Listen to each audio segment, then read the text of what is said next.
और जनता आई हुई ग्रामवासी सम्मानित सबका मैं हार्दिक स्वागत और अभिनंदन करता हूं।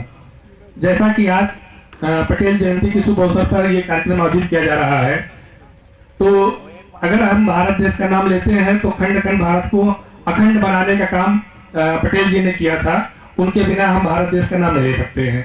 उनका जो सपना था कि एक हम विकसित राष्ट्र बनाएंगे, उसी के क्रम में जो है हम ये कार्यक्रम भी आगे बढ़ा रहे हैं। चूंकि गौशाला की जो समस्या है वो पूरे उत्तर प्रदेश की समस्या है, उसके कारण हम और आप ही हैं, हम सब उसके लिए जिम्मेदार हैं। जब तक गाय गौवंश जो है दूध देते हैं तब तक हम लोग उसको पाल के रखते हैं, उसके बाद जो है उसको हम छुट्टा छोड़ देते हैं। अगर समस्या सबकी है तो समाधान भी हम सबको मिलकर करना पड़ेगा। तो उसके क्रम में मैं बताना चाहूंगा कि यहाँ 2 टीन शेड हैं। तो जो गौशाला क्षमता का निर्धारण होता है वो क्षेत्रफल देख के नहीं किया जाता है, जो हमारे टीन शेड है उसकी क्षमता देख के किया जाता है कि जब बरसात हो, कड़क की धूप हो, तो छाया में कितने जानवर हमारे आ सके। तो एक टीन शेड की क्षमता लगभग 50 की है, तो इस गौशाला की क्षमता 100 की है। तो वो हम लोग यहाँ पे 100 से अधिक जानवर नहीं रखेंगे। दूसरी चीज, आप सबसे अनुरोध ये करना है कि इसमें पराली जो है जलाई जा रही है।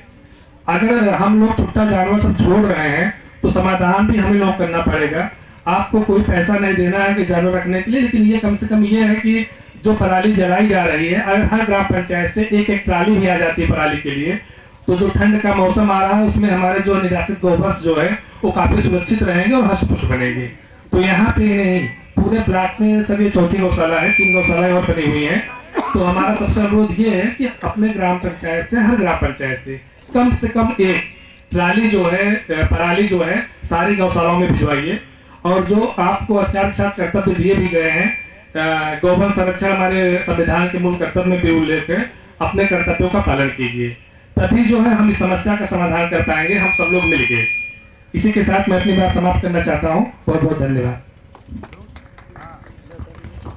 हेलो, बहुत बहुत धन्यवाद आदरणीय खंड विकास अधिकारी महोदय।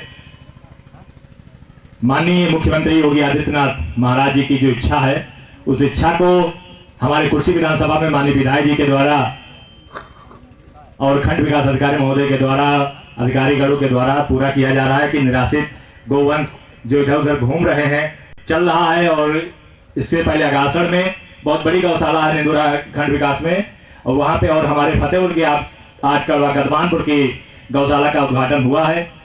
निश्चित ही जो छुट्टा मवेशी हैं वो गौशाला के अंदर आएंगे और उनकी सेवा होगी। अब हम निवेदन करेंगे उप जिलाधिकारी महोदय फतेहपुर से, आप इस कार्यक्रम के बारे में लोगों को मार्गदर्शित करें। आदरणीय उप जिलाधिकारी फतेहपुर।